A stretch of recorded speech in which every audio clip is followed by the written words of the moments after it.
আমার ছেলেদেরকে আমার জমি ভাগ করে দিয়েছে, এখন তারা ওসর দেয় না, এতে কি আমার পাপ হবে? আপনি বলতে থাকেন, বাস বলতে থাকেন, আপনার পাপ হবে না। হানাফি ইমামের পিছনে নামাজ পড়লে নামাজ হবে কি? ফজর আর আসর পড়িয়েন না, কেননা তারা ঠিক টাইমে পড়ে না। ওই সময় রাসূল বাড়িতে পড়তে বলেছে, বাকি পড়েন সাথে, ক্ষতি হলে তারাকে জবাব দিতে হবে। স্বামী যদি স্ত্রীর দুধ পান করে ফেলে, তাহলে করণীয় কি? কিছুই করণীয় নাই, খেয়েছে, এতে বউ বাদ পড়েনি, বউ তালাক হয়নি। খাবে কেন বোকামি? স্বামী দুধ খাবে কেন? বাচ্চার দুধ খেয়েই যদি নেই, কোনো সমস্যা নেই, বিবাহের সংসারের কোনো ক্ষতি হবে না।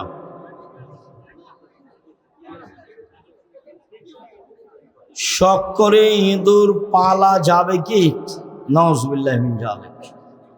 যেসব প্রাণীকে মারা আদেশ আছে, এহরাম বাঁধলেও, হজের এহরাম, তার একটা প্রাণী হলো ইঁদুর, ওকে মেরে ফেলতে হবে। আগুন লাগিয়ে দেয় রাতে ইঁদুর, আল্লাহ রাসূল বলেছে। আর বাড়িতে যেটা আছে গিরগিট, ছিপকালি, জিঠি, এটা মারতে হবে। কাকলাস ডাহিন নয়,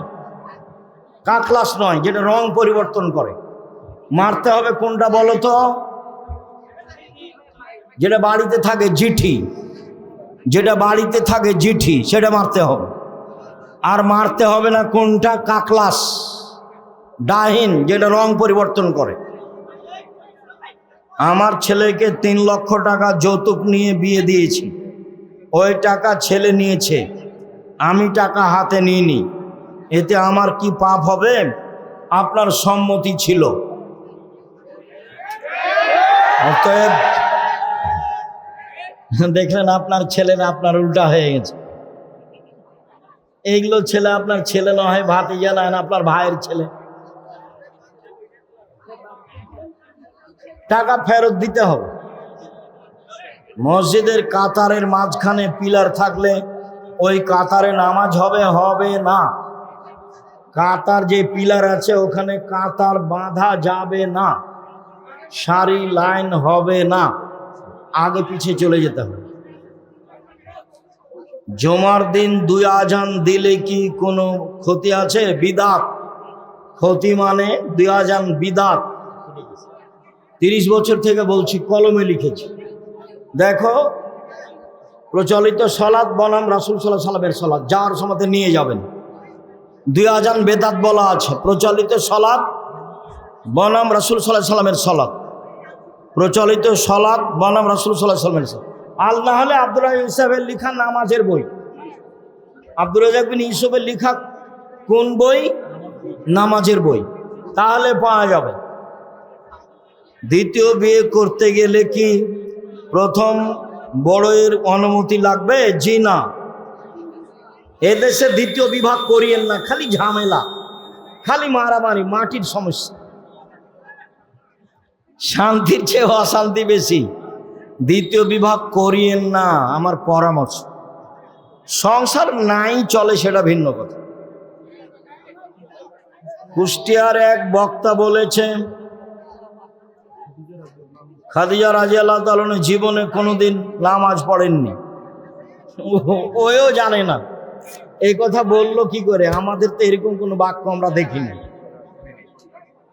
মরার আগে যে নীতিতে মুহাম্মদ সাল্লাল্লাহু আলাইহি ওয়াসাল্লাম ইবাদত করতেন, তিনি সেই নীতিতে করতেন।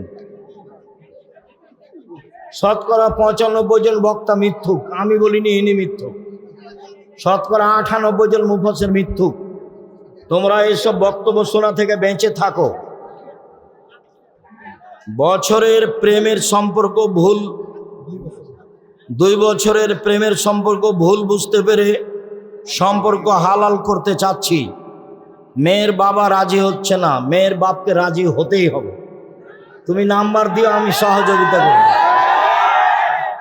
আল্লাহ রাসূল বলেছেন, এরকম সময়ে বিবাহ না দিলে ফিতনা বাড়ে। এরকম সময়ে বিবাহ না দিলে ফিতনা বাড়ে। যেই বাপ বিবাহ দিচ্ছে না দেখবেন যে ও খালি টেনশনে দিন কাটাচ্ছে, ঝামেলার শেষ নেই। আসসালামু আলাইকুম সাহেব, বিস্তারিত বললে উপকৃত হব। দাদার সম্পত্তি নাতির এতিম কতটুকু পাবে? যদি ওর নিজ ভাইরা বেঁচে থাকে, ওই লোকের যদি আর ছেলে বেঁচে থাকে, তাহলে নাতিরা জমি পাবে না। যেই পরিমাণ ওই ছেলে পেত সেই পরিমাণ ওসিয়ত করে দিতে পারে।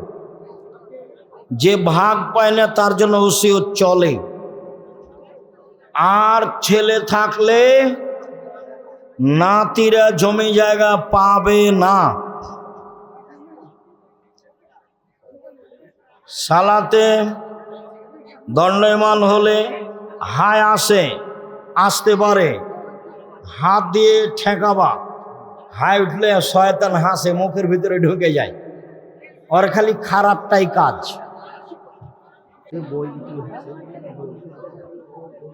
আপনাদের আমি অনুরোধ জানাচ্ছি, খালি হাতে যাবেন না কেউ, না হলে একটা লিতে সম্পত্তিকে নিয়ে যাবেন, একটা ফ্রি আছে, ওটা আমি কিনে নিয়েছি আপনাদের জামিয়া সালাফের নিকট থেকে, আপনাদেরকে ফ্রি দেওয়ার জন্য। একজন ইমাম ফরজ সালাত এবং মৃত ব্যক্তিকে দাফন করার পর হাত তুলে দোয়া করাকে বিদআত বলছে। ঠিকই বলেছে, হাত তুলে দোয়া করা ব্যক্তিগত ব্যাপার, কিন্তু ওই ইমাম মসজিদে ফরজ সালাতের পর দোয়া করে এবং মাসালা জানতে চায়, ওই ইমামের পিছনে সালাত আদায় করা যাবে? সালাত যাবে, তার পিছনে সালাত হবে। তোমরা ইমাম পরিবর্তন করো, কিন্তু তার পিছনে সালাত হবে না এই কথা নয়। তবে উনি যেহেতু বেদাত বলেছেন, তার করাটা একেবারেই মানায় না। আচ্ছা যাক, কোনো সাধারণ লোক হবে, তোমরা তাকে ইমাম বলছো, আসলে হয়তো বা ইমামের যোগ্য নয়। হাত তুলে দোয়া করার অনেক হাদিস আছে, দেখো বই আছে আমার, দোয়ার উপরে আইনে রাসূল দোয়া অধ্যায়, অনেক হাদিস আছে হাত তুলে দোয়া করার। 14টা স্থান আছে হাত তুলে দোয়া করার। এমন আছে যে খালি হাত ফিরিয়ে দিতে আল্লাহ লজ্জা পায়, দোয়া করা উচিত। ইয়া আইয়ুহাল্লাযীনা আমানু কু আনফুসাকুম ওয়া আহলিকুম নারা, পৃথিবীর মানুষ তোমরা তোমাদের পরিবারকে এবং নিজেদেরকে জাহান্নাম থেকে বাঁচাও। অত্র আয়াতে আল্লাহ তাআলা পরিবারকে জাহান্নাম থেকে বাঁচানোর জন্য আদেশ করেন। আমরা আমাদের পরিবারকে কিভাবে জাহান্নাম থেকে বাঁচাতে পারি? তোমরা যারা কথা বলছো পরিবেশ কন্ট্রোল করার জন্য, সেটা কি মনে করছে যে ভালো হচ্ছে? তো পরিবেশ কন্ট্রোল করার জন্য তো সবাই যদি কথা বলো, তাহলে কেমনে হবে? আরো 5 জন বলবে তোমার মতোই, আমি এসেছি আমাকে দেখতে পান আর না পান, বৃষ্টিতে ভিজি আর না ভিজি, কয়েক মিনিট চুপচাপ থাকি ইনশাআল্লাহ। অসুবিধা পেশ না করে, কারো প্রতি কোনো আপত্তি না তুলে অল্প সময় অপেক্ষা করি। প্রথম কথা, আল্লাহ তাআলা বলেন তোমরা তোমাদের পরিবারকে জাহান্নাম থেকে বাঁচাও।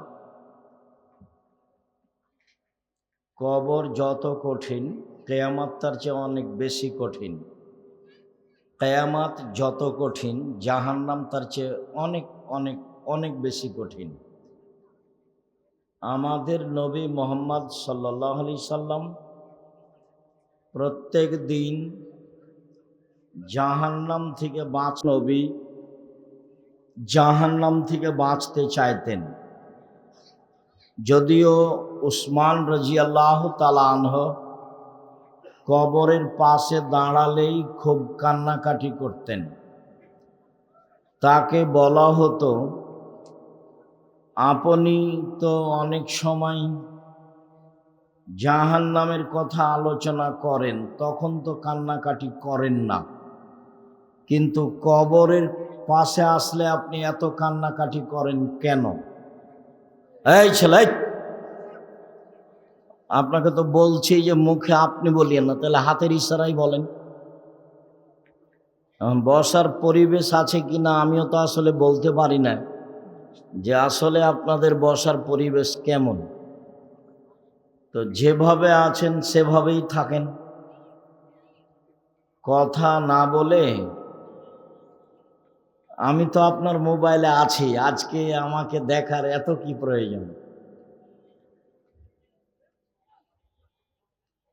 উসমান রাদিয়াল্লাহু তাআলা আনহু বললেন, আল্লাহর নবী বলেছেন, কবর হলো মরার পরে প্রথম স্তর।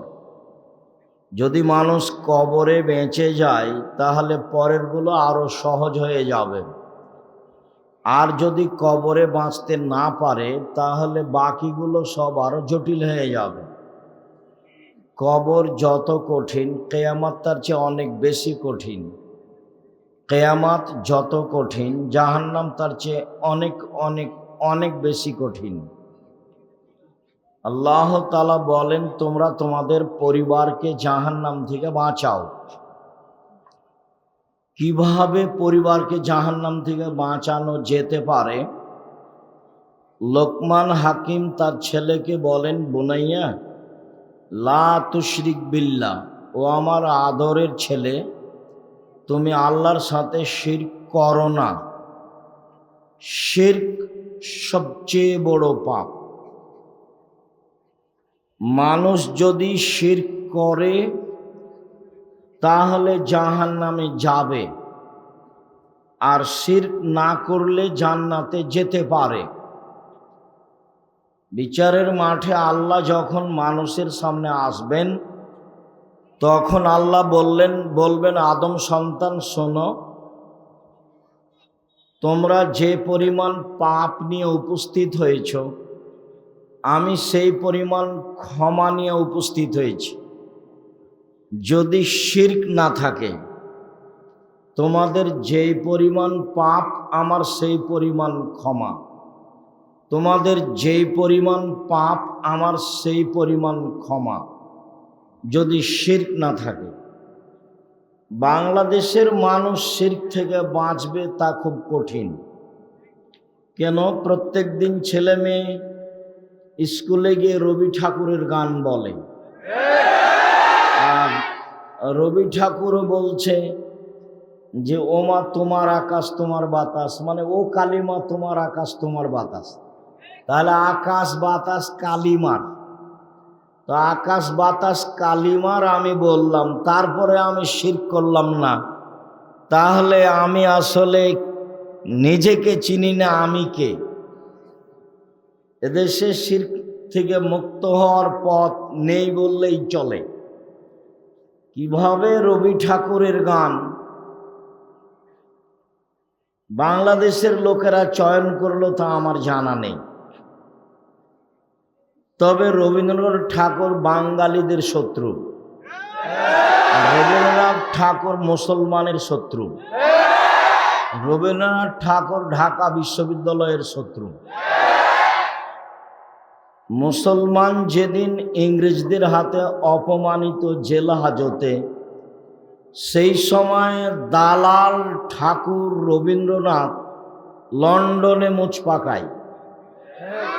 তারপরেও ঠাকুরের গান মুসলমানের ছেলেমেয়েরা বলে, দুঃখিত আমি বলি না, আমার ছেলে মেয়ে বলে না, দেখি কতদিন চলে, আল্লাহ সহজ করো। জবাব আপনি দিয়েন, কিভাবে দিবেন সেটা আপনার ব্যাপার। শিরক করে বিচারের মাঠে উপস্থিত হলে জাহান্নাম হবেই, বাকি পাপ ক্ষমা হতে পারে। লোকমান হাকিম বললেন, আব্বু শিরক করো না, শিরক বড় পাপ। তারপরে বললেন, বাঁচার দ্বিতীয় পথ, বুনাইয়া আকিমিস সালাহ, সালাত আদায় করো, নামাজ। জাহান্নাম থেকে বাঁচার দ্বিতীয় পথ হলো সালাত, নামাজ। নামাজ সালাত এক অবাক ইবাদত, যে কোনো ইবাদতের সাথে মিল রাখে না। সব ইবাদতে আপোষ আছে, সালাতে নেই। কিভাবে আপোষ? হজ ফরজ, তো এবছর গেলাম না, সামনে বছর যাব, ঠিক আছে যান। সিয়াম রোজা রমজান মাসে ফরজ, আমি অসুস্থ, ঠিক আছে পরে করেন, এ দেখেন আপোষ। জাকাত 2 মাস আগেই দেন, 1 মাস পরেই দেন, এই যে আপোষ আছে। সালাত এরকম কোনো আপোষ রাখে না। অজু করে সালাত আদায় করতে হয়, পানি নেই, তায়াম্মুম করে করতে হবে। মাটি নেই, তাহলে অজু তায়াম্মুম ছাড়াই নামাজ পড়তে হবে। কেবলার দিকে মুখ করে সালাত আদায় করতে হয়, কেবলা বোঝা যায় না, কেবলা ছাড়াই সালাত আদায় করতে হবে। দাঁড়িয়ে সালাত আদায় করতে হয়, দাঁড়িয়ে থাকা যায় না, বসে থেকে করতে হবে। বসে থাকা যায় না, তো শুয়ে থেকে করতে হবে। পরিষ্কার কাপড় পরে সালাত আদায় করতে হয়, পরিষ্কার কাপড় নেই, তো অপরিষ্কার কাপড় যাতে পেশাব পায়খানা লেগে আছে সেটা পরেই পড়তে হবে। বলে কোনো কাপড়ই নাই, উলঙ্গ অবস্থায় আছে, তবুও পড়তে হবে। এক অবাক ইবাদত, যে মানুষের সাথে আপোষ করে না। মানুষ যদি গাড়িতে উঠে থাকে, ঠেলে ঠেল মানে না, শিকল ধরে আছে, নামাজের টাইম পার হয়ে যাচ্ছে, এই অবস্থাতে এভাবেই সালাত আদায় করতে হবে। জাহান্নাম থেকে বাঁচার দ্বিতীয় পথ সালাত আদায় করা। তাই তো মুহাম্মদ সাল্লাল্লাহু আলাইহি সাল্লাম বলেছেন, মুরু আওলাদাকুম বিসসালাত। এই ছেলে, মুখে কথা বলছো কেন? শরম হয় না তোমার? লজ্জা হয় না? তোমাকে কয়েকবার আমি নিষেধ করলাম না? আপনি কি মনে করছেন আমি তো আছি এখানে? যেভাবে দাঁড়িয়ে আছেন ওভাবেই থাকেন, হোক কষ্ট, মুখখান বন্ধ করে থাকেন, আমি আপনার সাথে আছি। যে মহিলাগুলো বাজার করছে, তোরে হিন্দুর মেয়ে, আমি জবাব দিব? ওই যে সব দোকানপাটে দাঁড়িয়ে আছে, আপনার স্ত্রী নাহলে আপনার বোন নাহলে আপনার মা, বলেন যে ওরা হিন্দুর মেয়ে, তো বাজারে আছে কেন? শরম হয় না? বৃষ্টি হচ্ছে, বাড়ি চলে যাবে, দোকানপাটে ঘুরে কি করে? তুমিও আছো তার সাথে, সেজন্য ঘুরে কাপুরুষ। তোমার শরম হয় না কেন? তোমার হায়া হয় না কেন? তোমার লজ্জা হয় না কেন? তোমার বোন ওখানে দাঁড়িয়ে আছে কেন দোকানে? নিজের বিবেচনা অন্যের হাতে তুলে দিলে তো পরিবার কন্ট্রোল করা যাবে না। সম্মানিত দিনী ভাই বোন, যারা সামনে আছেন, আমার কথার সাথে সাড়া দিলে পরিবেশ ভালো থাকবে না। একটু লজ্জা বোধ করে মুখখান বন্ধ করে থাকতে হবে। লজ্জার দাম আছে। লজ্জা হচ্ছে ঈমান, আর ঈমান হচ্ছে জান্নাত। ঈমান যত বেশি হবে পাপ তত কম হবে, আর ঈমান যত কম হবে পাপ তত বেশি হবে। তাহাজ্জুদ পড়লেও পাপ হবে, হজ করলেও পাপ হবে, বোরকা পরলেও পাপ হবে। কেন? ঈমান কম। ঈমান কম মানে লজ্জা কম। তা একটা মহিলা মানুষ দোকানে দাঁড়িয়ে আছে, তাহলে আপনি বলেন যে তার লজ্জা আছে? আপনি বলেন যে তার ঈমান আছে? আমি বললাম ও হলো বেশরমা বেহায়া মহিলা, তা আপনাকে খারাপ লাগলো, তা আপনি বলেন যে ওই ঈমানদার। আপনি ওই ঈমানদার বললেই হয়, আমি তো বলিনি, আমি তো বলবো না। একবারে অল্প সময় মুখখান বন্ধ করে থাকবেন। আমার দিনী বোনেরা যারা এখানে আছেন, 2-1 জন, আপনার সাথে আমার জরুরি কয়েকটা কথা আছে, আপনি অপেক্ষা করুন। আমি অল্প সময়ে আপনার কাছে চলে আসব। 2-1টা কথা আপনার সাথে আমার জরুরিভাবে আছে।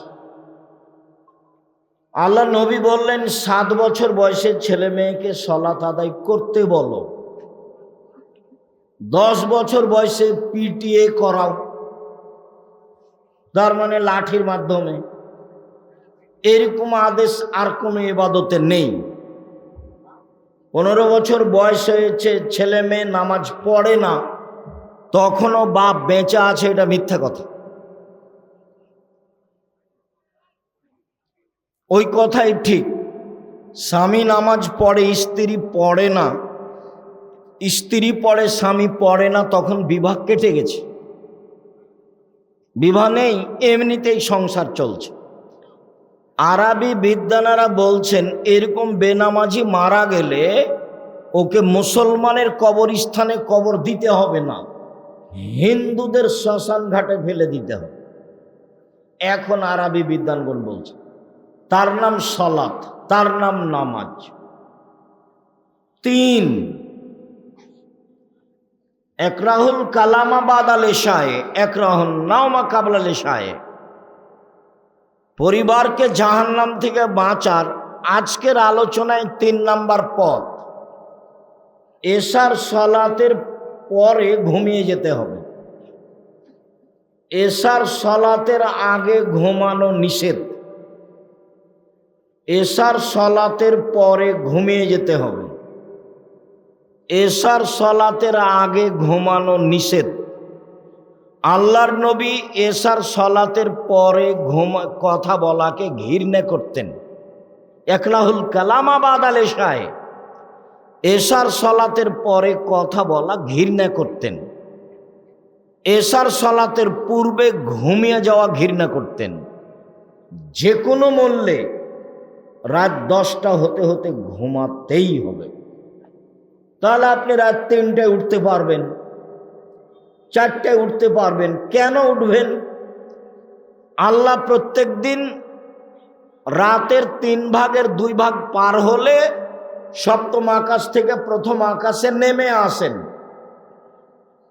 রাতের 3 ভাগের 2 ভাগ পার হলে আল্লাহ সপ্তম আকাশ থেকে প্রথম আকাশে নেমে আসেন। নেমে এসে বলেন মায়াদুনি ফাস্তাজিব লাহু, কেউ কি তোমরা আমাকে কিছু বলতে চাও? বলো, আমি তোমাদের কথা শুনবো। 2 মায়া সালিনী উতিয়াহু, কেউ কি তোমরা আমার কাছে কিছু চাও? চাও, দিয়ে দিব। 3 মায়াস্তাক ফেরুনি ফাঁক ফেরালাহু, তোমরা কে আমার কাছে ক্ষমা চাও?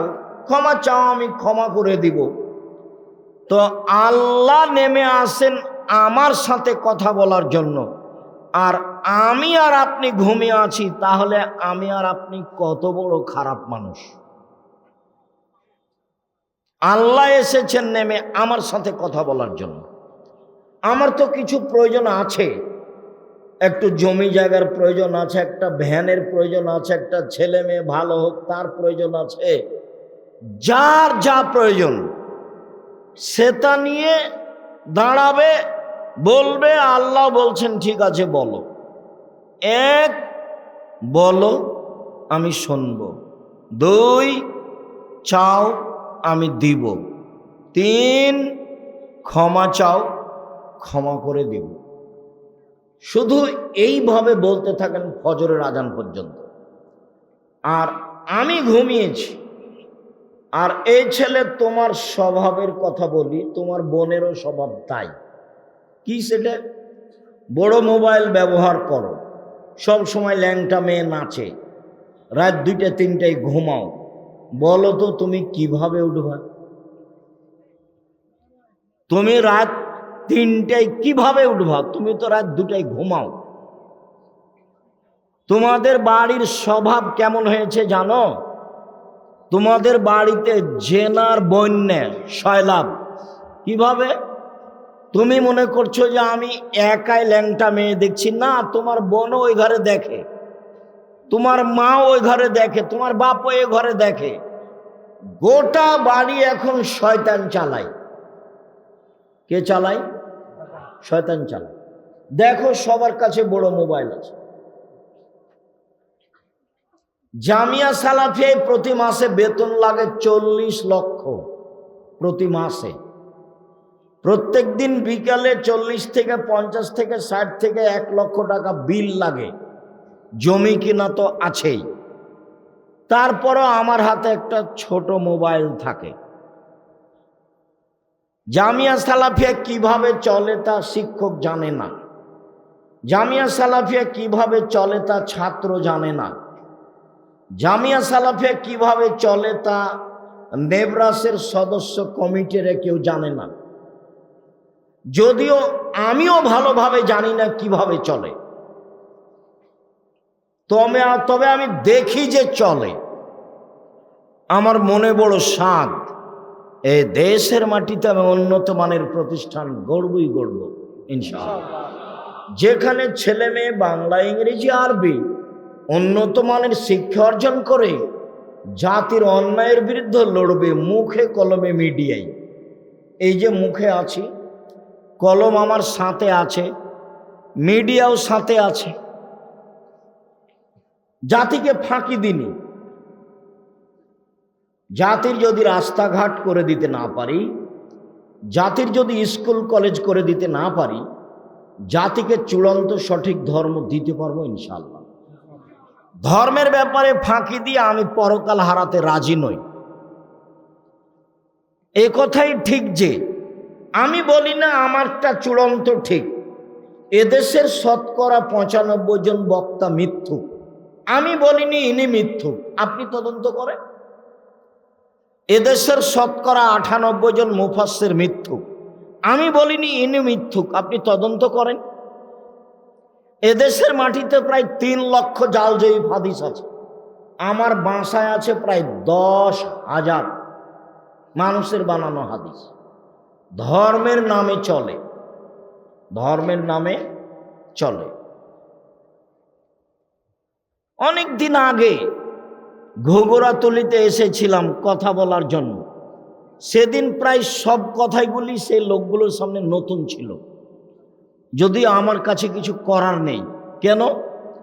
আমি খুব ভালোভাবেই জানি হক বলা যেমন কঠিন, হক মানাও তেমন কঠিন। হক বলা যেমন কঠিন, হক মানা তেমন কঠিন। আব্দুর রাজাক সাহেব, হক বলা কঠিন কেন?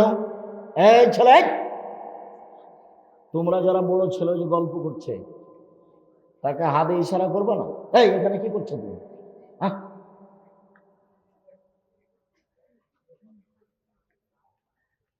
সম্মানিত দিনী ভাই বোন, হক বলা কঠিন কেন? সব আরবি ভাষায় লেখা আছে। মিথ্যা হাদিসগুলি কোন ভাষায় লেখা আছে?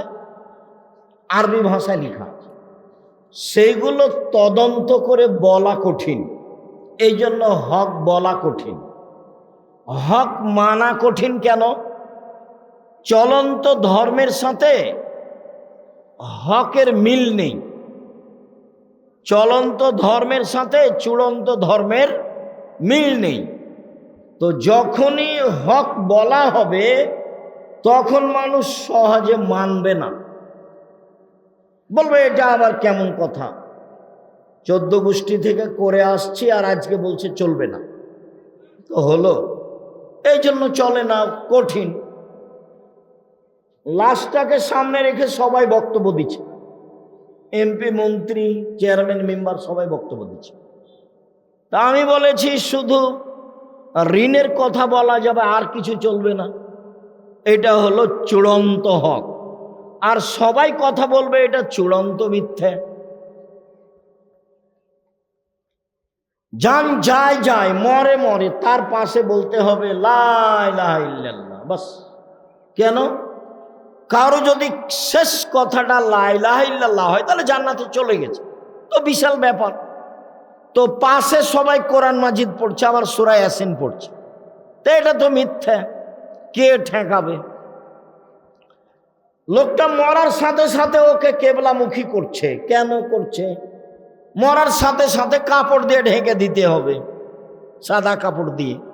তো কেবলামুখী করলো, কাপড় দিয়ে ঢেকে দিতে হবে, সত্য। কেবলামুখী করতে হবে, মিথ্যে। অজু দিয়ে গোসল দিতে হবে, সত্য। গোসলের পূর্বে পেট চেপে পেশাব পায়খানা বের করতে হবে, মিথ্যে, বিদাত, হারাম, কাবিরা গুনাহ।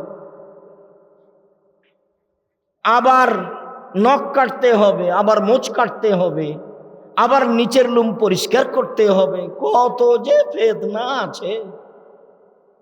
সালাম হলো আসসালামু আলাইকুম, পৃথক হওয়ার পূর্বেই পাপ ক্ষমা হয়ে যাবে, এটা হলো চূড়ান্ত সত্য। তো এখন সালাম হওয়ার সময় দেখলাম 4 হাত লাগলো, এটাও তো নয়। আবার বুকে লাগালো, এটাও তো হয় না। আবার মুখে লাগালো, এটাও তো হয় না। আবার বাঁকা হলো, এটাও তো হয় না। আবার এরকম করলো, এটাও তো হয় না। হাঁটুতে সালাম দিল, সেটাও তো হয় না। পায়ে সালাম দিল, সেটাও তো হয় না। এক সালামে যে কত বেদাত আছে। আল্লাহর নবী বলছেন, পৃথিবীর মানুষ শুনে রেখো, এখনো মিম্বাদি আইম্মা এহদুনা বেগায়রে হাদিয়াতি, আমার আদর্শ বাদ দিয়ে অন্য আদর্শ ধরে বলবে এইটাই রাসূলের আদর্শ।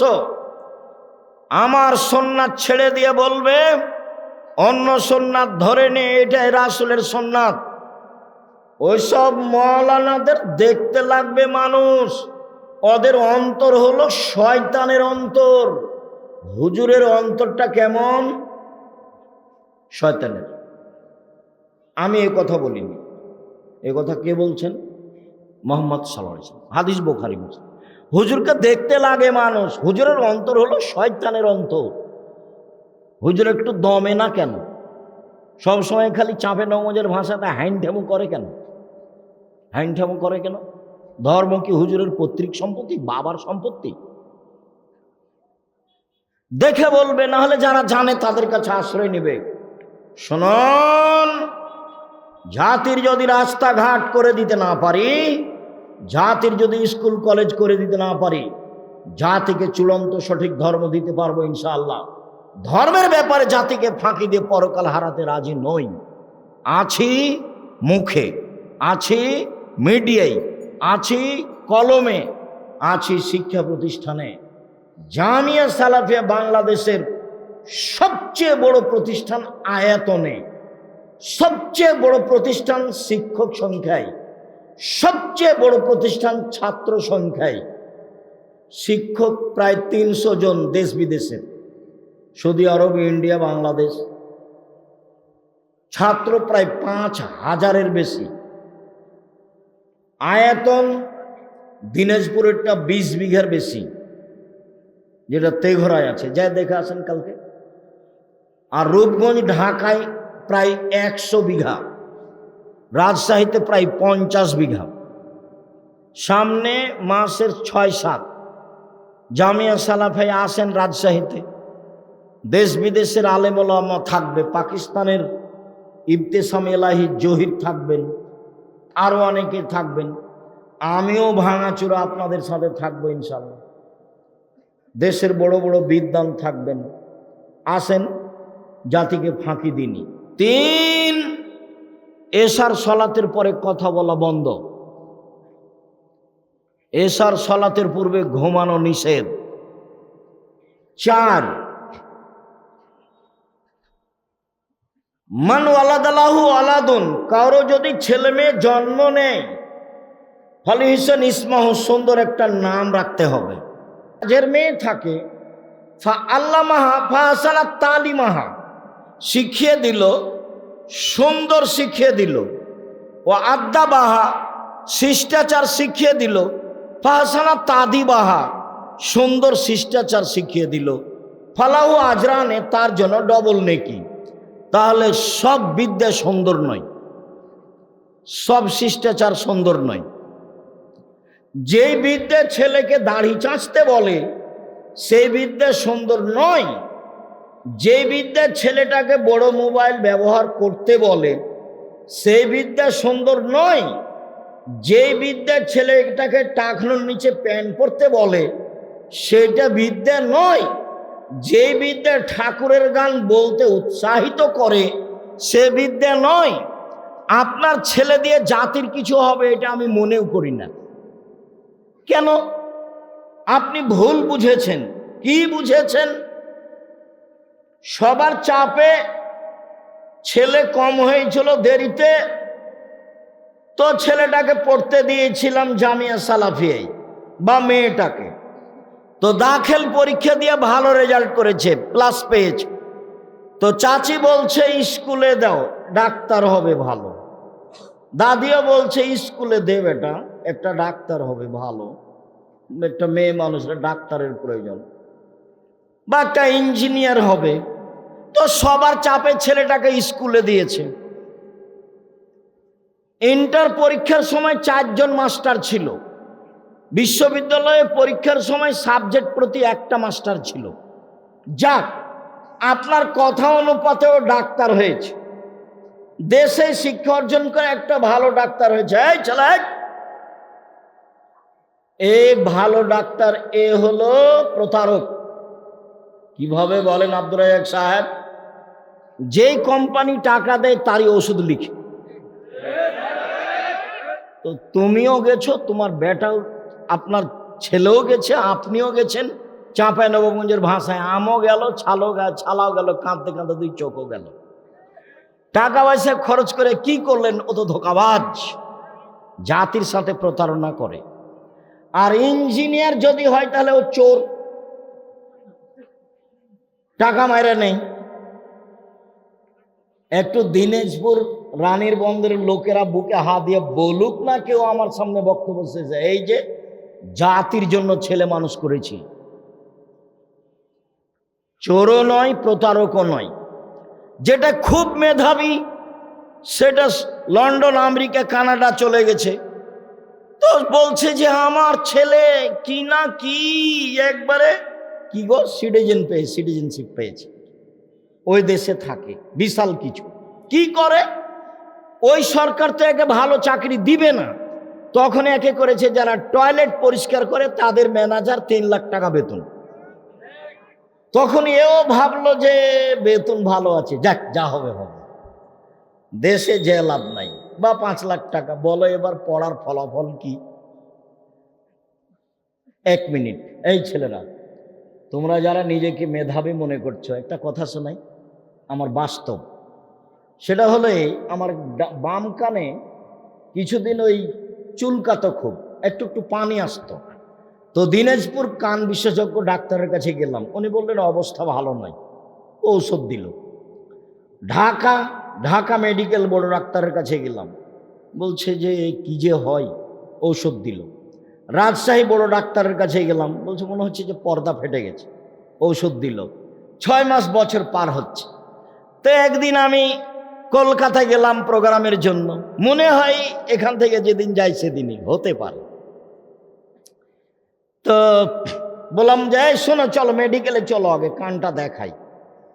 তো সিরিয়াল করে আমি গেলাম, ডাক্তার একটু এভাবে দেখেই সরে বসছে। তা আমি বলছি হাজরাত যারা মেহরবানি করকে দোবারা দেখতে, মানে ও যেভাবে দেখেছে তাতে আমাকে ভালো লাগেনি। তা আমি অনুরোধ করে বলছি আর একবার দেখতেন। তো হেসে উঠে বলছে 2 दावा लिख दिया, कभी नहीं होगा, अगर हो ही जाए तो दूसरे को इस्तेमाल करना, पहले को नहीं। বাস ভালো হয়ে যাবে, আর কোনোদিন হবে না। যদি হয় তাহলে দ্বিতীয় ওষুধটা ব্যবহার করিও, প্রথমটা নয়। 3 দিন পার হয়নি, ভালো হয়ে গেছে, আলহামদুলিল্লাহ। আমি কি বলি তোমাকে, আমার বাস্তব অভিজ্ঞতা বললাম। তোমার বাপ মা ভুল বুঝেছে, তুমি কিছু করতে পারবা না, জাতির ব্যবসা করে খাও।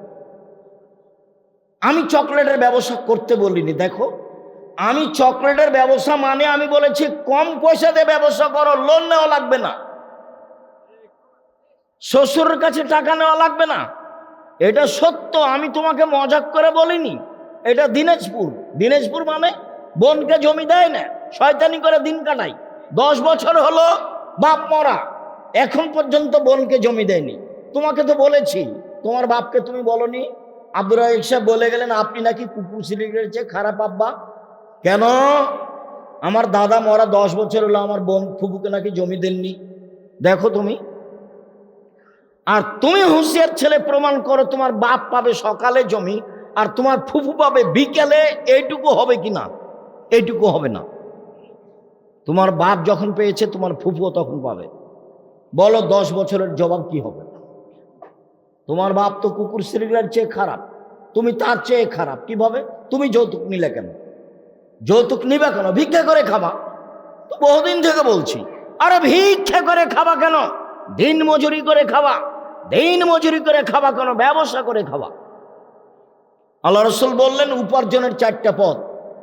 যে যেখানে আছেন কষ্ট হলে এক খেলে চেয়ে থাকবেন। আমি লম্বা সময় করব তা নয়।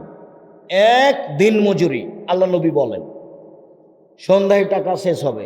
2 ব্যবসা, 2 চাকরি, 25 দিনে টাকা শেষ হবে সাধারণত। 3 জমি চাষ, সমান সমান না হলে লস। 4 ব্যবসা। তখন আল্লাহর নবী বলছেন সত্যবাদী বিশ্বস্ত ব্যবসায়ীরা নবীর সাথে থাকবে জান্নাতে। তাহাজ্জুদ পড়ে নবীর সাথে থাকা যায় না, হজ করে নবীর সাথে থাকা যায় না, রমজান মাসে রোজা থেকে নবীর সাথে থাকা যায় না, তাসবিহ তাহলিল জিকির আজকার করে নবীর সাথে থাকা যায় না। নবীর সাথে থাকার আরেকটা পথ আছে মুহাম্মদ সাল্লাল্লাহু আলাইহি সাল্লাম। সেটা হলো এই 2টা কেউ মেয়ে যদি লালন পালন করে, 2টা বেটি, কি লালন পালন শিখিয়ে দিল, শিষ্টাচার শিখিয়ে দিল, একটু পরে আসছি ইনশাআল্লাহ।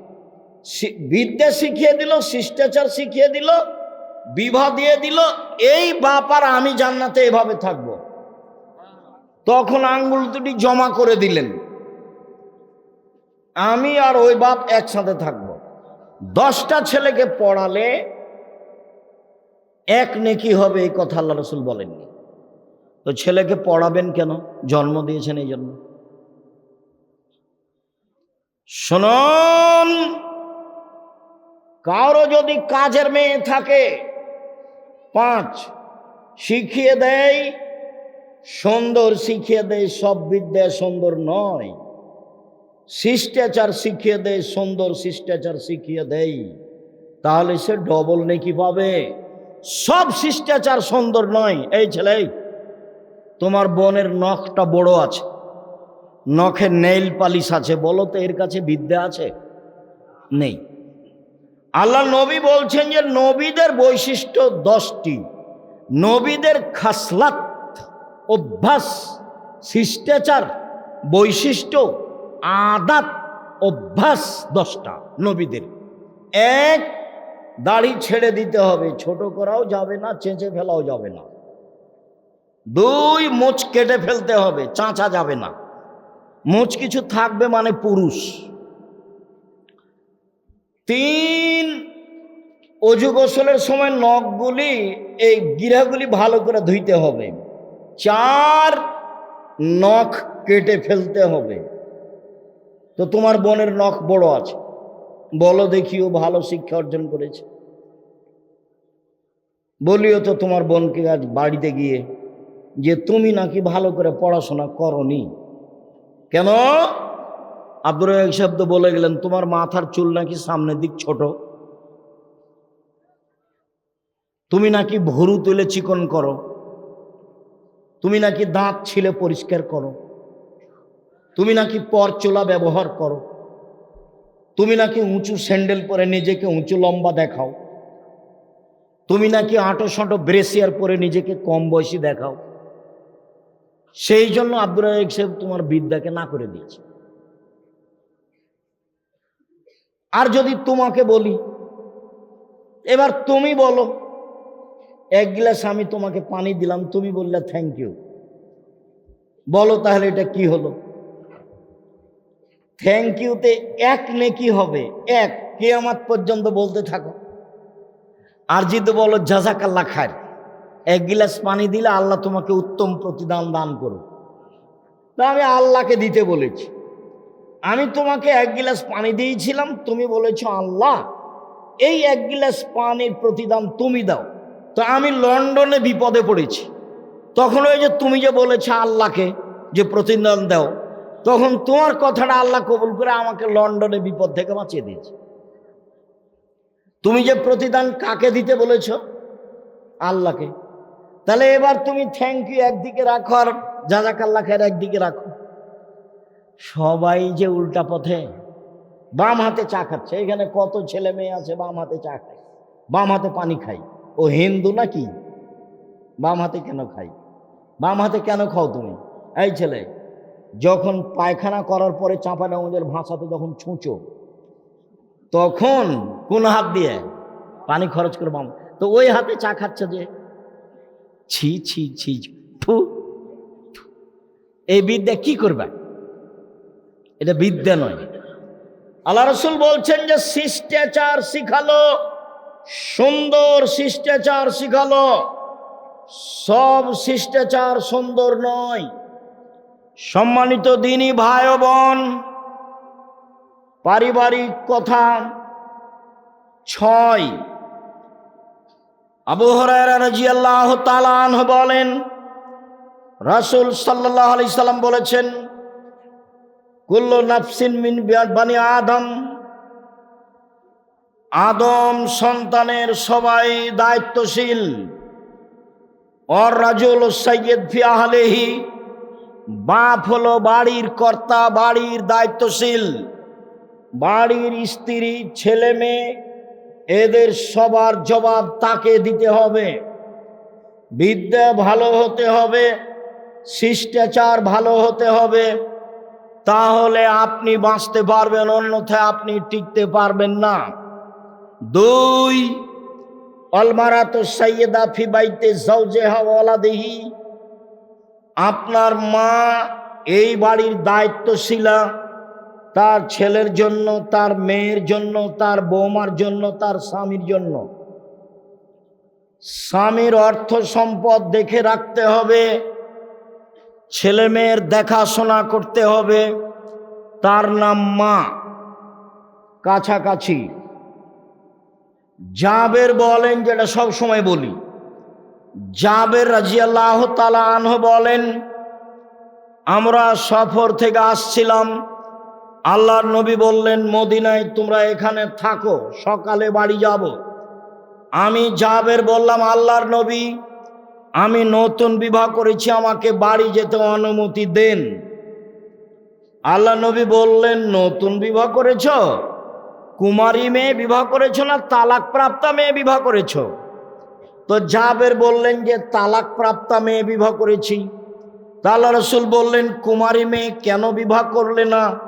তুমি তার সাথে খেলতে, ও তোমার সাথে খেলতো। আল্লাহ রাসূল এই কথা বলছেন, এখন বলছেন শুনলাম, তার 13 জন স্ত্রীর 12 জনই 2-3বার বিবাহ হয়েছে। তার মধ্যে যেটা সবচেয়ে দামি স্ত্রী, তার মুহাম্মদ সাল্লাল্লাহু আলাইহি সাল্লাম হলেন তার 3 নম্বর স্বামী। বলেন তো তিনি কে? খাদিজা রাদিয়াল্লাহু। 2 জন স্বামী আগে পার হয়ে গেছে। ইনি হলেন সবচেয়ে দামি মহিলা পৃথিবীতে। আব্দুর রাজ্জাক সাহেব, থামেন থামেন থামেন। আপনার মুখে বহুদিন শুনেছি সবচেয়ে দামি মহিলা আয়েশা। হ্যাঁ, কথা ঠিক। আয়েশা রাদিয়াল্লাহু তাআলা আনহার ব্যাপার আল্লাহ রাসূল বললেন যে বড় বড় জান্নাত পাবে পুরুষেরা, কিন্তু মহিলারা তেমন বড় জান্নাত পাবে না। 1, ফেরাউনের স্ত্রী আসিয়া পাবে বড় জান্নাত। 2, ইমরানের মেয়ে মারিয়াম পাবে বড় জান্নাত। 3, আয়েশার সম্মান সকল মহিলার উপরে, সারিদ খাদ্য যেমন সকল খাদ্যের উপরে।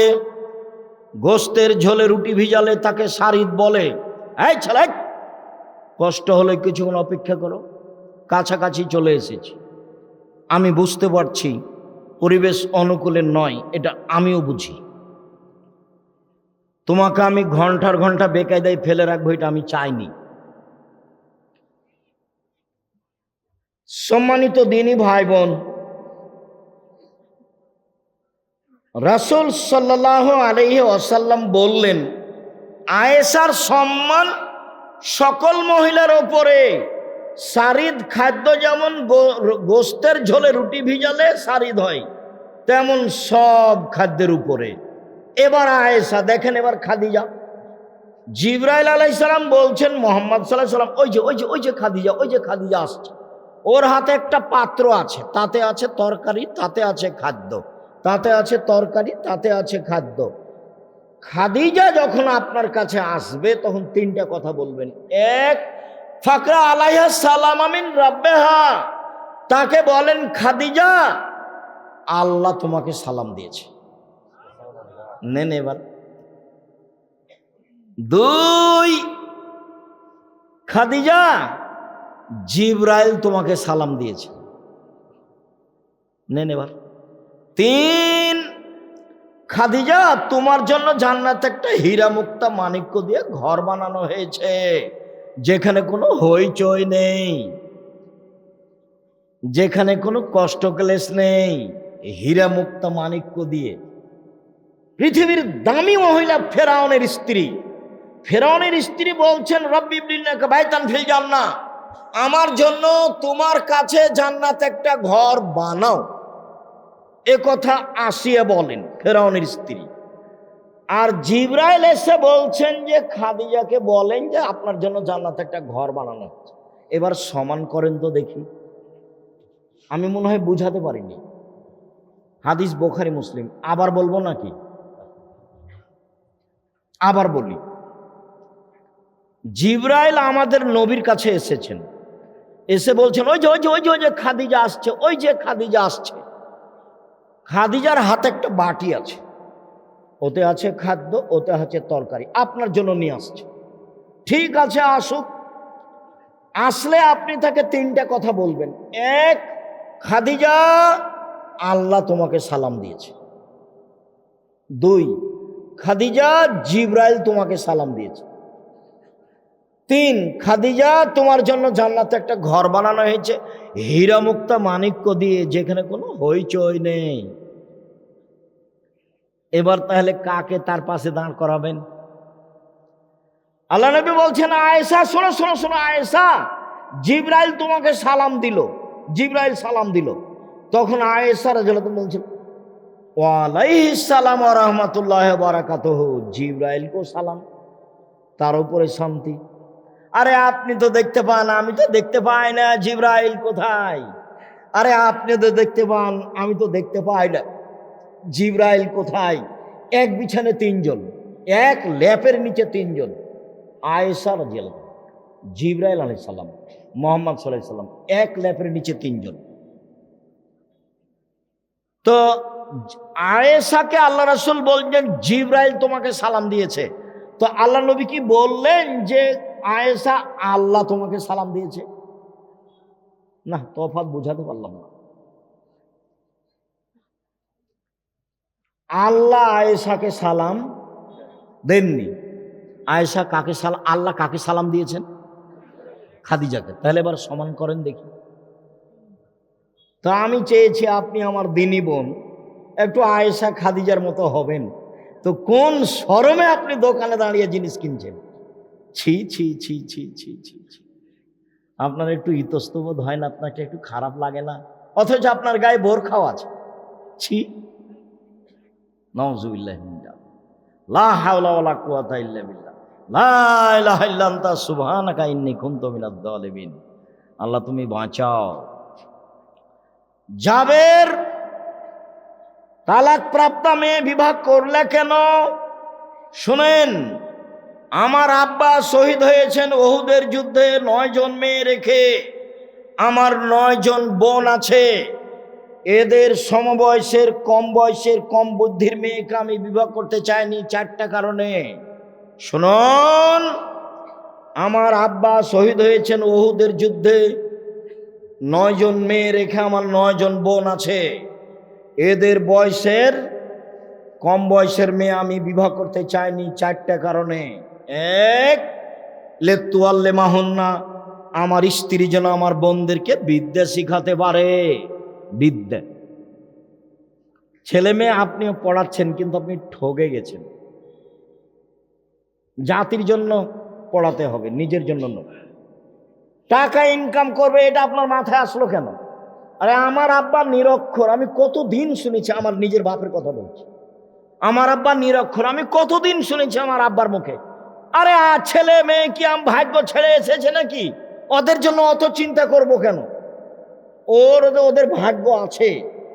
তা আমাকে যখন বলতে লাগলো যে আপনার ছেলেরা ভালো, আব্দুল্লাহ, আব্দুর রহমান, আব্দুর রহিম, ওদেরকে একটু স্কুলে দেন না। তখন আমি বললাম যে সবার ছেলে তো স্কুলে পড়ে, আর স্কুলে যায় কি করবে, এরা এই লাইনেই থাক। তো শিক্ষকের নাম্বার দিয়েছে 101। তা আমি বলছি হুজুর এইভাবে দিলেন যে আব্দুল সামাদ সালাম 101 দিলেন যে। আরে শোনো আব্দুর রাজাক, জীবনে কত খাতা দেখলাম, তো 100 দিয়েছি, তো আমাকে এটা তার চেয়ে ভালো লেগেছে, তখন আমি কোনো পদঘাট না পেয়ে 101 করে দিয়েছি। তো জাতির জন্য ছেলে মানুষ করেন, নিজের জন্য কেন? নিজের জন্য করলে ও কোম্পানির ওষুধ লিখবে, ও জানে যে এর চেয়ে ভালো ওষুধ আছে, কি করবেন এই ছেলে দিয়ে? আর বেটি ছেলে হলো তার সহযোগী। বেটি ছেলে ভাষা বুঝেন না, মেয়ে মানুষ বুঝেন তো? ডাক্তারের সহযোগী কে? মেয়ে মানুষ। কেন দেশে ছেলে মানুষ নাই? ডাক্তার সাহেব আপনি মনে কিছু নিয়েন না, আপনাকে আমি ভালোবাসি। ব্যতিক্রম 2-1 হবে না এটা নয়, 2-1 হবেই। আমি তো সারা জীবন বলে আসলাম 90 সাল থেকে আমি কোনোদিন পথ খরচ চাইনি, পাথেও চাইনি। এমন তো সবাই বলে না, বলে কি? কারো মুখে আমি শুনিনি যে ওও বলছে আমি কোনোদিন জীবনে পথ খরচ চাইনি। আমাকে যদি কেউ পথ খরচ দিতে চেয়েছে জোর করে, আমি তো আপনার প্রোগ্রামই করবো না। আমার জীবনে কোনোদিন আমাকে কোনো এমপি, মন্ত্রী বা কোনো চেয়ারম্যান, সভাপতি, সেক্রেটারির নত হয়ে কথা বলা লাগেনি। ওটা আমার জীবনে ওই পাতাই নাই, ওই পাতা আমি ছেড়ে দিয়েছি। খুব সম্মান সহকারে জাতির সামনে দিন নিয়ে আস, এবং মনে বড় স্বাদ আছে, সাহস আছে। আম গাছে জাম ধরতে পারে, ধরে না। অমাবস্যা রাতে চাঁদ উঠতে পারে, উঠে না। সুঁয়ের ছিদ্র দিয়ে লাঙ্গলের ফল ঢুকতে পারে, ঢোকে না। সুঁয়ের ছিদ্র দিয়ে লাঙ্গলের ফল ঢুকে যেতে পারে। আম গাছে জাম ধরে যেতে পারে, অমাবস্যার রাতে চাঁদ উঠে যেতে পারে। আমি যেই কথা বলছি এতে সন্দেহ আছে বলে কিয়ামত পর্যন্ত চেষ্টা করলে সরিষা ঢোকানো যাবে না। তার নাম বুখারী, মুসলিম। জাবের, আমার 9 জন বোন আছে, আমি বেশি বয়সের মেয়ে বিবাহ করেছি। 1, আমার বোনকে বিদ্যা শিখিয়ে দিবে। 2, বলে তুয়ার দেবা হন না, আমার বোনদেরকে শিষ্টাচার শিখাবে। এই ছেলে, সব শিষ্টাচার সুন্দর নয়। বগলের লুম উঠিয়ে ফেলতে হবে, ব্লেড দিয়ে কাটা যাবে না। নিচের লুম পরিষ্কার করতে হবে, ঊর্ধ্বে টাইম 40 দিন। শিষ্টাচার। ডান পায়ের জুতা আগে পরতে হবে, শিষ্টাচার। বাম পায়ের জুতা আগে খুলতে হবে, শিষ্টাচার। ডান কাতে শুইতে হবে, শিষ্টাচার। দোয়া পড়ে শুইতে হবে, শিষ্টাচার। দোয়া পড়ে উঠতে হবে, শিষ্টাচার। ডান হাতে খেতে হবে, শিষ্টাচার। পাশ থেকে খেতে হবে, শিষ্টাচার। বিসমিল্লাহ বলতে হবে, শিষ্টাচার। শিষ্টাচার দিয়ে ধর্ম ভর্তি। 1 গ্লাস পানি পান করলে কয়টা শিষ্টাচার লাগে? 5টা। শুনুন শিষ্টাচারের কাছে। এই ছেলে শোনো, তোমার আম্মাকে নিয়ে একটা কথা বলি। কাছাকাছি চলে এসেছি, কষ্ট নিও না। এবার শুধু তোমার আম্মার সাথে কথা বলছি, তুমি তোমার আম্মাকে বলে দিও। জাবের রাদিয়াল্লাহু তাআলা আনহু বলেন, রাসূল সাল্লাল্লাহু আলাইহি সাল্লাম বলেছেন, এই আমসাইতুম কুফফু সিবিয়ানাকুম, সন্ধ্যার সময় বাচ্চাদেরকে ছাদের ওপরে নিয়ে যায় না, উঠানে আঙিনায় নিয়ে যায় না। শয়তান ছড়িয়ে পড়েছে, শয়তানের বদনজর লাগবে। বাচ্চা রাতে কাঁদবে, কান্নাকাটি করবে, ছাদ থেকে উপরে ধাক্কা দিয়ে ফেলে দিবে। আল্লাহ নবী বলছে। 1, বাচ্চা, ছোট বাচ্চাকে কোথায় নিয়ে যাওয়া হবে না সন্ধ্যার সময়? বাহিরে, ছাদে, উঠানে, আগ্নেয়, খুলিতে, চত্বরে নিয়ে যাওয়া যাবে না, নিষেধ। 2, বন্ধ করো, বিসমিল্লাহ বলো। জ্বালানা বন্ধ করো, বিসমিল্লাহ বলো। তোমার আম্মাকে বলো দেখি, আম্মা কয়দিন বিসমিল্লাহ বলেছেন, দেখি তোমার আম্মা কি বলে। রাসূল সাল্লাল্লাহু আলাইহি সাল্লাম বলেন, ও কুকের আবাকুম আযকুরুল্লাহ, দুধের পাতিল, আটার পাতিল, খাদ্যের পাতিল, চাউলের পাত্র, সব ঢেকে রাখো, বিসমিল্লাহ বলো। অখাম্মেরও আনিয়ে থাকুন, তরকারির পাতিল যা কিছু আছে, খাদ্যদ্রব্য যে খানা রেডি আছে, এইগুলো ঢাকো, বিসমিল্লাহ বলো। দুধের বালতিটা ঢাকার জন্য কিছুই যদি না পাও, তাহলে আল্লাহ রসুল বলছেন যে বিসমিল্লাহ বলে একটা খড়ি দুধের বালতিটার উপরে রেখে দাও, এখানে আর কোনো ক্ষতি ঢুকতে পারবে না, শয়তান ঢুকতে পারবে না। গরিব মানুষ, বাহির দরজাতে কিছু নাই, খালি পর্দাটা দেওয়া আছে, দরজা নেই। আপনার স্ত্রী ঘুমানোর সময় বিসমিল্লাহ বলে একটা ছোট কাঠ খড়ি কাগজ রেখে দিবে। আল্লাহ রসুল বলছেন ভোর পর্যন্ত শয়তান এটা দিয়ে ঢুকতে পারবে না। কেন কেন তিনি বলছেন? শোনো, ঘুমানোর সময় ল্যাম্প, বাতি, বাল্ব সব অফ করো, নইলে বাড়িতে রাতে আগুন লাগতে পারে, নইলে বাড়িতে আগুন লেগে যেতে পারে। কথা আল্লাহর নবী বলছেন, আমি বলিনি, বুখারী মুসলিম। তিনি বলছেন রাতে কতগুলি বালা মুসিবত চলতে থাকে, যেই খাদ্য খোলা থাকে বালা মুসিবত তাতে ঢুকে যায়, সকালে যে খাবে তারই রোগ ব্যাধি হবে। ভুলেও কোনোদিন বাজারের জিলাপি খাবা না যেটা খোলা আছে। এই যে এখন দেখো খোলা আছে, তুমি খাও, আমি তো খাই না। তুমি তো ধর্ম জানো না, তোমার মা জানে না, তোমার বাপ জানে না। তোমার মা মনে করছে বিবাহ হয়েছে, স্বামীর কাছে এসেছি তাই ছেলে হয়েছে, তাই আমি মা। কই, তোমার মা নিষেধ করেনি তো, তুমি জিলাপি খাও কেন? ওই যে খোলা মাঠে পড়ে আছে। নিষেধ কে করেছেন? মুহাম্মদ সাল্লাল্লাহু আলাইহি সাল্লাম। কে করেছেন? মুহাম্মদ সাল্লাল্লাহু আলাইহি সাল্লাম। কেন করেছেন? রাতে বালা মুসিবত চলে, যে খাদ্য খোলা আছে তাতে ঢুকে যাবে, যে খাবে তারই অসুখ হবে। আমি মনে হয় বুঝাতে পারলাম না কথা। শিষ্টাচার কি দিয়ে বুঝাই? আল্লাহ রাসূল বলছেন যে খাদ্যে বিসমিল্লাহ বলতে হবে। তোমার মা তোমার ভাইকে, ছোট ভাইটা ছোট বোনটাকে যতবার দুধে লাগাচ্ছে ততবার তোমার মাকে বিসমিল্লাহ বলতে হবে। যদি বিসমিল্লাহ না বলে, এই দুধ শয়তান খাবে, নিশ্চিত খাবে, অবধারিত খাবে। আল্লাহর নবী বলেছেন খাবে, অতএব খাবেই খাবে। আমার বোনদেরকে শিষ্টাচার শিখিয়ে দিবে। 3 বলে তুরাজ্জালাহুন্না, আমার বোনদের মাথার চুল চিরুনি করে সাজগোজ করে পরিপাটি করে রাখবে। 4 বলে তাকুমু আলাইহিন্না, আমার স্ত্রী আমার বোনদেরকে পাহারা দিবে। মা মানে 1 বিদ্যা শিখিয়ে দিবে, মা মানে 2 শিষ্টাচার শিখিয়ে দিবে, 3 বাচ্চাকে পরিপাটি করে সাজগোজ করে রাখবে, 4 বাচ্চাকে পাহারা দিবে। এর নাম মা, শিষ্টাচার। রাসূল সাল্লাল্লাহু আলাইহি সাল্লাম বলেন, কারো যদি 3টে মেয়ে থাকে, 1 বিদ্যা শিখিয়ে দেয়, 2 শিষ্টাচার শিখিয়ে দেয়, 3 বিবাহ শাদী দিয়ে দেয়, 4 আহসানা ইলাইহিন্না, তার সাথে ভালো আচরণ করে, তাহলে মেয়ে 3টি বিচারের মাঠে বাপকে জান্নাতে নিয়ে যাওয়ার জন্য জাহান্নাম থেকে অন্তরাল হবে। ওইদিকে জাহান্নাম, এদিকে বাপ, আর মধ্যে মেয়েরা একেবারে বেঁকে যাবে।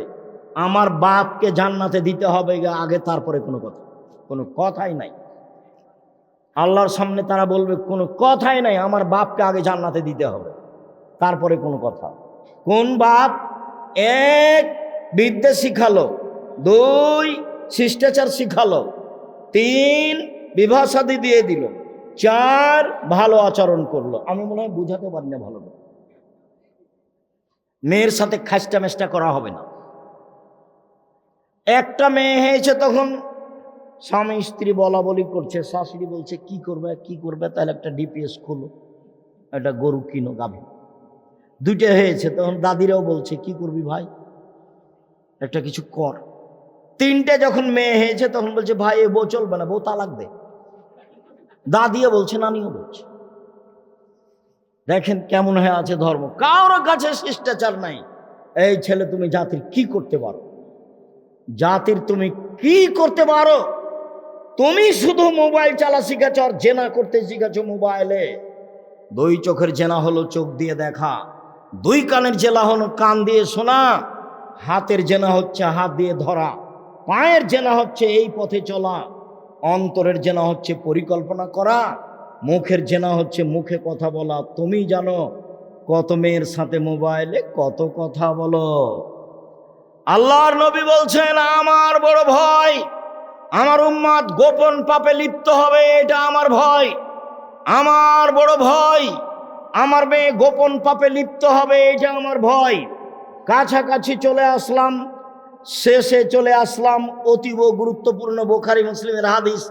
এই হাদিস বলে আজকের মতো কথা শেষ করব। এক পায়ে দাঁড়িয়ে থাকবেন, নড়বেন না। প্রথম প্রস্তাব, ৬-৭ রাজশাহীতে যেতে হবে। বিশাল প্রতিষ্ঠান, দিনাজপুরের লোকের প্রতিষ্ঠান, চিরির বন্দরের মহিলা পুরুষের প্রতিষ্ঠান, রানীর বন্দরের মহিলা পুরুষের নিজস্ব প্রতিষ্ঠান। বিষয়ভিত্তিক বক্তব্য হবে, রাষ্ট্রীয় পর্যায়ের আলোচনা হবে, সবার জন্য একই ধরনের বক্তব্য। যাওয়ার জন্য অনুরোধ জানালাম। ২, আলিতেসাম পত্রিকা একটা চলন্ত মাসে নিতে হবে। আর আমি কিনেছি একটা ফ্রি দেওয়ার জন্য। আমি ইতেসামের কাছে কিনে নিয়েছি, জামিয়া সালাফের কাছে। জামিয়া সালাফের কাছে আমি টাকা দিয়ে কিনে নিয়েছি আপনাকে ফ্রি দেওয়ার জন্য। 50টা প্রশ্নের উত্তর আছে। আজকের আলোচনা উপদেশ বইয়ে আছে, আদর্শ নারীতে আছে, আদর্শ পরিবারে আছে। যাওয়ার সময়তে অবশ্যই মূল্যায়ন করবেন। আর এইটা একটা প্রতিষ্ঠান জামিয়া সালাফিয়ার সাথে সম্পৃক্ত। ছেলে মেয়ে অতীতে যা হয়েছে হয়েছে, ওটা ভুল করেছেন, এখন ফিরে আসেন। এই ছেলেরা তোমরাকেও বলছি, বিবাহ শাদী করেছো, বউ নিয়ে একটু ভালোভাবে চলো, খালি খাস্টা মেস্টা করো না, বউকে গালি দিও না। শোনো, 1, যে মানের খাচ্ছ বউকে সে মানের খাওয়াবা। 3, যে মানের কাপড় পরো সে মানের পরাবা। 3, কটু কথা বলবা না, গালি দিও না। একবার গালি দিলে 10 বছর ভালোবাসবে না। খালি প্রশংসা করো, সুন্দরী হোক আর না হোক। বলো যে তোমার মতো কোনো সুন্দরী নারী দেখি না, সারা রাত পাটি বেঁধে। ওরা হলো প্রশংসা প্রিয় মানুষ। তুমি ভুল করে গালি টালি দাও, সেই করো, ওগুলো করা হবে না।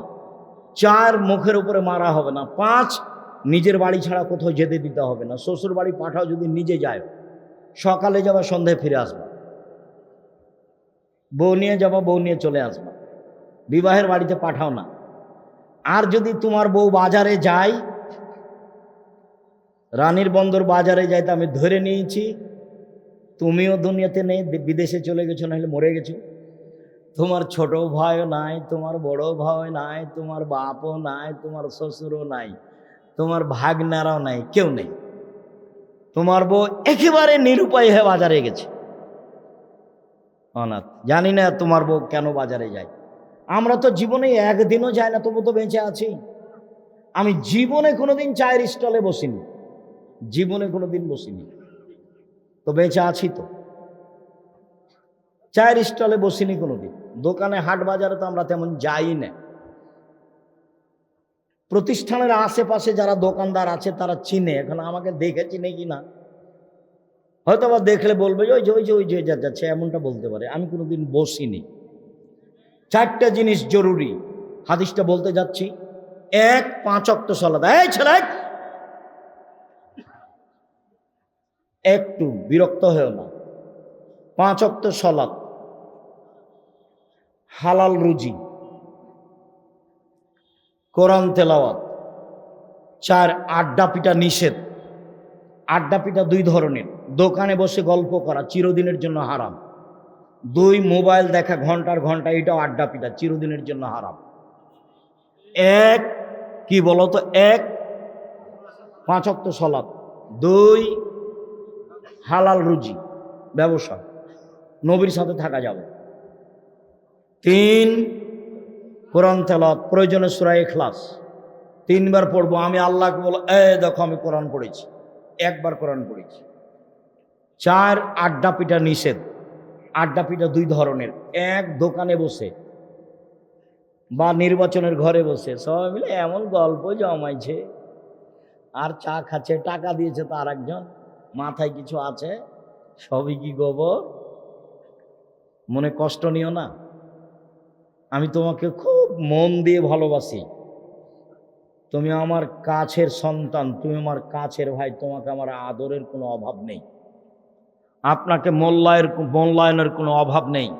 তবে আপনার ছেলে এই জুয়া চুরি করে বেড়াবে, এর পিছনে ওর পিছনে দৌড়িয়ে বেড়াবে, এটা আমি চাই।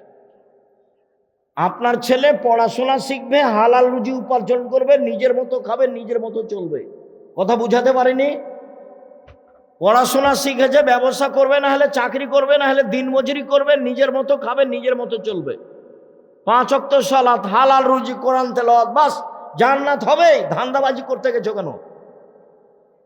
কেন গেছো ধান্দাবাজি করতে? যাবা কেন? কেন যাবা? আয়েশা রাদিয়াল্লাহু তাআলা আনহা বলেন, আমরা সফর থেকে আসছিলাম, হঠাৎ করে আমার গলার হার হারিয়ে গেল। আমার বড় বোনের কাছ থেকে চেয়ে নিয়ে এসেছিলাম, খুঁজেও পাই না, যেতেও পারি না। সালাতের টাইম হয়ে গেল, পানিও নাই, ওযুও করতে পারি না। বড় বিপদে পড়ে গেলাম, সবাই বিপদে। সবাই আমার আব্বাকে বলল, জানেন কি হয়েছে? কি হয়েছে? আরে আপনার মেয়ে তো হার হারিয়েছে, খুঁজে পায় না, যেতেও পারি না, পানিও নেই, ওযুও করতে পারি না, সালাত আদায় করতে পারি না। তাই এই কথা শুনে আয়েশা রাদিয়াল্লাহু তাআলা আনহা বলেন, আমার আব্বা আমার দিকে আসলেন। উনি বলছেন আবু বকর সিদ্দিক আসলেন, ওয়াল্লাকা জানি লাকজাতান শাদীদা, আমার কোমরের উপরে এত জোরে তিনি মারলেন যে আমার স্বামী আমার উরু রানের উপরে মাথা দিয়ে ঘুমাচ্ছিলেন। যদি না ঘুমাতেন তাহলে আমি মায়ের কারণে দূরে সরে যেতাম, তিনি এত জোরে মারলেন। আরেকটু, বাংলাদেশে যদি জামাই মেয়ের উরু রানের উপরে মাথা দিয়ে ঘুমায়, তাহলে শ্বশুর ওই দিকে যাবে? এভাবে উল্টা ঘুরে দাঁড়াবে। আয়েশা রাদিয়াল্লাহু তাআলা আনহার বিবরণ বুখারী মুসলিম। আবু বকর সিদ্দিক আমার নিকটে আসলেন, খুব জোরে আঘাত করলেন, লাকাজানি লাকজাতান শাদীদা, খুব জোরে আঘাত করলেন। ওই সময় আমার স্বামী আমার উরু আমার রানের ওপরে মাথা দিয়ে ঘুমাচ্ছিলেন, না ঘুমালে আমি মায়ের কারণে দূরে সরে যেতাম, এত জোরে মেরেছেন। এইবার কথা, সবচেয়ে বড় মানুষে মারলেন, নবী রাসূল ব্যতীত, নবী রাসূল বাদ দিয়ে পৃথিবীর ইতিহাসে আবু বকর সিদ্দিক রাদিয়াল্লাহু আনহু বড় মানুষ কেউ নেই।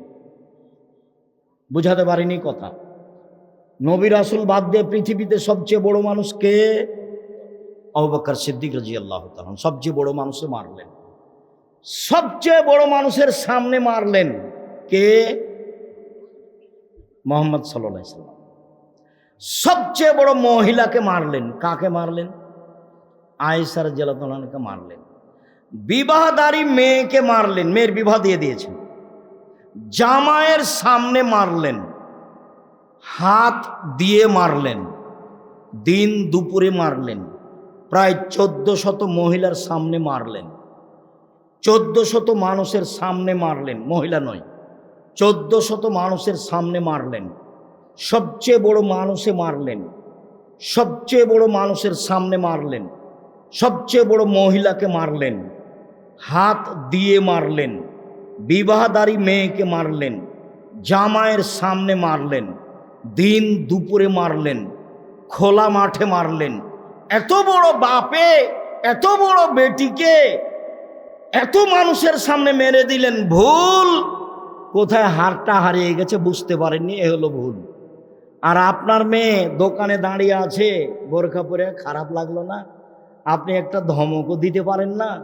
মেয়েটা ক্লাস 10-এ পড়ে, নখ বড় আছে, চুল ছোট আছে, আপনার প্যান্টটা আঁটো সাঁটো আছে, পায়জামাটা কত কি আছে, আপনার ভুরু তোলা আছে, ভুরু চিকন করা আছে, নাক পরিষ্কার করা আছে, কত কি যে আছে, দাঁত ছিলা আছে, সবই নাজায়েজ হারাম। আপনি ধমকও দিতে পারেন না? আপনার বউ তো বাপের বেঁচে থাকা ঠিক নয়, মরে যাওয়া ভালো। মেয়ে লালন পালন করবে জামিয়া সালাফে ইনশাল্লাহ।